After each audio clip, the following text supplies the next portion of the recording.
بسم اللہ الرحمن الرحیم۔ انقلاب اسلامی ایران کی 40ویں سالگرہ پر میں دل کی اتھاہ گہرائیوں سے مبارکباد پیش کرتا ہوں۔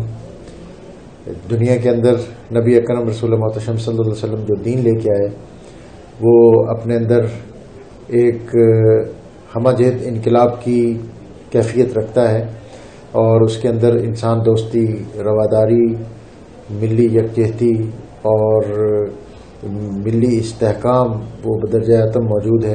انقلاب ایران جو ہے اس نے دنیا کو انقلاب کی صحیح روح سے آشنا کیا، اور اس موقع پر مبارکباد پیش کرتا ہوں۔